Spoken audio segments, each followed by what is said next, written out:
మాజీ మంత్రి కేటీఆర్ మాట్లాడుతున్నారు. ఇప్పుడు లైవ్ చూద్దాం. ప్రత్యేకంగా బడ్జెట్లోని మరి ప్రాధాన్యత అంశాలు ఏ రకంగా బడ్జెట్ను విశ్లేషించాలి, ఏ రకంగా అర్థం చేసుకోవాలి, ప్రభుత్వం చేసే అంకెల గ్యారెడీని ఏ రకంగా మనం దాన్ని లోతుగా అధ్యయనం చేయాలన్న విషయంలో చాలా విలువైన సూచనలు వారు కూడా ఇవ్వడం జరిగింది. ఈసారి ప్రభుత్వ వైఫల్యాలపైనే కాకుండా ప్రజలకు చేసిన మోసాలు, నిరంతరం చేస్తున్న అరాచకాల మీద నిలదీయడానికి బీఆర్ఎస్ పూర్తి స్థాయిలో మరి సన్నద్ధంగా ఉంది. పూర్తి స్థాయిలో ప్రిపరేషన్ కోసం ఇవాళ ఈ సమావేశాన్ని పెట్టుకున్నాం. అసలు చట్టసభలలో చాలా కీలకమైనవి కమిటీ. ఈ ప్రభుత్వం వచ్చి 2.5 ఏళ్ళు అయింది. ఇప్పటి వరకు శాసనసభలో డిప్యూటీ స్పీకర్ లేరు, కనీసం స్టాండింగ్ కమిటీలు లేవు. విధిగా వేయాల్సిన కమిటీలు కూడా మరి చాలా దుర్మార్గంగా. పబ్లిక్ అకౌంట్స్ కమిటీ నిజానికైతే ప్రధాన ప్రతిపక్షం దానికి చైర్మన్గా ఉంటారు. మా పార్టీ తరఫున పెద్దలు కేసీఆర్ గారు హరీష్ రావు గారి పేరును ప్రతిపాదిస్తే పీఏసీ చైర్మన్గా, ఆ రోజు స్పీకర్ గారు ముఖ్యమంత్రి గారి కనుసన్నల్లో మా పార్టీ నుంచి డిఫెక్ట్ అయిన, మా పార్టీ నుంచి పార్టీ మారిన, కాంగ్రెస్లో చేరిన శేర్లింగంపల్లి ఎమ్మెల్యే గారికి అవకాశం ఇచ్చి ఇవాళ ప్రజాస్వామిక విలువలను కూడా తుంగలో దొప్పారు, రాజ్యాంగ స్ఫూర్తిని కూడా మంటగలిపారు. ఒక్కటంటే ఒక్క సెలెక్ట్ కమిటీ లేదు, స్టాండింగ్ కమిటీ లేదు, అసెంబ్లీ నడపాలన్న ఇష్టం కూడా వాళ్ళకి లేదు నిజానికి. కానీ ఏదో నడపక తప్పని పరిస్థితుల్లో అనివార్యంగా బడ్జెట్ పాస్ చేసుకోవాలి, లేకపోతే మరి ₹1 కూడా ఖర్చు చేసే అవకాశం ఉండదు. కాబట్టి ఇవాళ ఏదో తూతూ మంత్రంగా అసెంబ్లీ నడిపే ప్రయత్నం రాష్ట్ర ప్రభుత్వం చేస్తూ ఉంది. కాంగ్రెస్ ప్రభుత్వం ఇవాళ బయట పేదవాళ్ల ఇళ్ల మీద బుల్డోజర్ ప్రయోగిస్తున్న విషయం మీ అందరికీ తెలుసు. అది ఖమ్మం అయితేనేమి, మహబూబ్ నగర్ అయితేనేమి, ఇవాళ చేవెళ్ళ అయితేనేమి, ఎక్కడైతేనేమి, రాష్ట్రంలో హైదరాబాద్ అయితేనేమి, ఎక్కడికక్కడ బుల్డోజర్ విధానాన్ని తెచ్చారు. శాసనసభలో కూడా అదే బుల్డోజింగ్ టాక్టిక్తో పోదామని చూస్తూ ఉన్నారు. మందబలంతో మా గొంతు నొక్కే ప్రయత్నం చేస్తూ ఉన్నారు. కేవలం అబద్ధాలు, అసత్యాలు, అర్ధసత్యాలు, పచ్చి అభూత కల్పనలతో టైంపాస్గా, కాలక్షేపంగా శాసనసభ సమావేశాలను, శాసన మండలి సమావేశాలను మార్చే ప్రయత్నం చేస్తూ ఉన్నారు. ప్రజలకిచ్చిన హామీల విషయంలో, 6 గ్యారంటీల విషయంలో వారి నాయకుడు రాహుల్ గాంధీ గారు మాటిచ్చారు. మొట్టమొదటి కేబినెట్ సమావేశంలోనే ప్రభుత్వం ఏర్పడ్డ తర్వాత మేము 6 గ్యారంటీలకు చట్టబద్ధత కల్పిస్తాము, వెంటనే చేస్తామన్నారు. మరి 2.5 ఏళ్లు కావస్తా ఉంది. చట్టబద్ధత అనేది ఎప్పుడో చుట్టబండలు అయిపోయింది.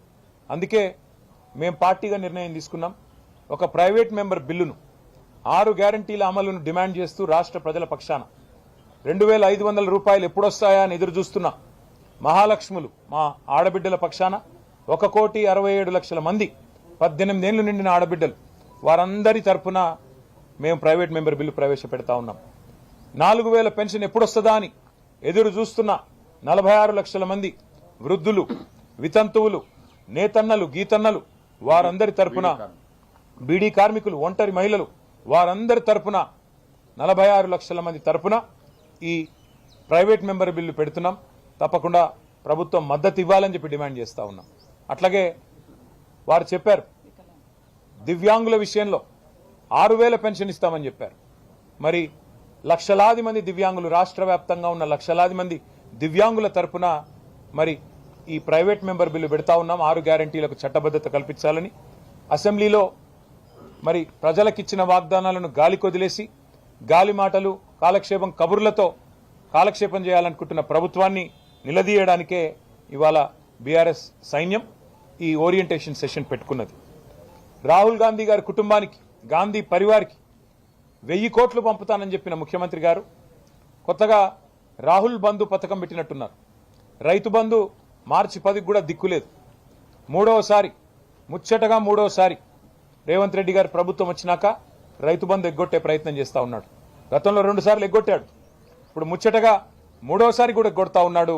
అందుకే రాష్ట్రంలోని 70 లక్షల మంది రైతుల తరపున 6 గ్యారంటీలకు చట్టబద్ధత కల్పిస్తే 15,000 వేస్తానన్న మాట నిజమైతది. కాబట్టే ఈ ప్రైవేట్ మెంబర్ బిల్లు ప్రవేశపెట్టబోతా ఉన్నాం. అట్లాగే 10 ఏళ్లలో ఆర్థిక వృద్ధిలో మెరుపు వేగంతో దూసుకొని పోయిన తెలంగాణను తిరోగమన విధానాలతో ఈ ప్రభుత్వం ఇవాళ దారుణంగా దెబ్బతీస్తా ఉన్నది. వీళ్ళు మోసం చేయని వర్గం లేదు. కుప్పకూల్చని రంగం లేదు. 1 కోటి మంది మహిళల్ని కోటీశ్వరులు చేస్తామని చెప్పి డైలాగులు తప్పకుండా అడుగుతాం ముఖ్యమంత్రి గారిని, ప్రభుత్వాన్ని.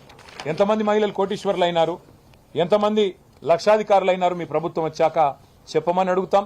మరి ఆ తల్లులందరికీ ఎందుకు మహాలక్ష్మి అమలు చేయట్లేదు నిలదీస్తామని చెప్పి కూడా ఈ సమావేశాల సందర్భంగా మాట్లాడుకున్నాం. అట్లాగే రైతులందరూ బోనస్ ఎప్పుడొస్తుంది, యూరియా బస్తాలు కనీసం దొరుకుతలేవనే బాధలో ఉన్నారు. అనుముల వారు ఎరువులు కూడా ఇచ్చే పరిస్థితి లేదు. వాళ్ళ తరపున కూడా, రైతుల తరపున కూడా తప్పకుండా ఈ ప్రభుత్వాన్ని నిలదీస్తాం. ఇక కరెంటు కష్టాలు మళ్ళీ మొదలైనాయి. పంటలు ఎండిపోతా ఉన్నాయని చెప్పి రైతులు అధికారుల కాళ్ళ వేళ పడతా ఉన్నారు. తప్పకుండా ఎండుతున్న పంటలు, కరెంటు కోతల మీద కూడా ఈ ప్రభుత్వాన్ని తప్పకుండా నిలదీస్తాం. ఇండ్ల కూల్చివేతల మధ్యన జరుగుతున్న ఈ బడ్జెట్ సమావేశాలు తప్పకుండా వాటి విషయంలో కూడా ఈ ప్రభుత్వాన్ని ఆ పేదల పక్షాన వారి రోదనల, వారి వేదనలన్నీ విన్నవారుగా, వారికి అండగా నిలబడ్డవారుగా తప్పకుండా ఖమ్మంలోని వెలుగుమట్ల బాధితుల తరపున, మూసీ బుల్డోజర్ల కడ్డంగా నిలుస్తున్న మా రాజేంద్రనగర్ పరివాహక, మూసీ పరివాహక ప్రాంతంలోని పేదల తరపున, రాష్ట్ర వ్యాప్తంగా మరి ఈరోజు ఈ ప్రభుత్వ జులుం వల్ల మన భూములు కోల్పోతున్న, అసైన్మెంట్ భూములు కోల్పోతున్న పేద దళితులు, పేద గిరిజనుల తరపున ఈ శాసనసభ సమావేశాల్లో తప్పకుండా నిలదీస్తాం. అట్లాగే నిరుద్యోగులు 2 లక్షల ఉద్యోగాలు ఎదురు చూస్తా ఉన్నారు.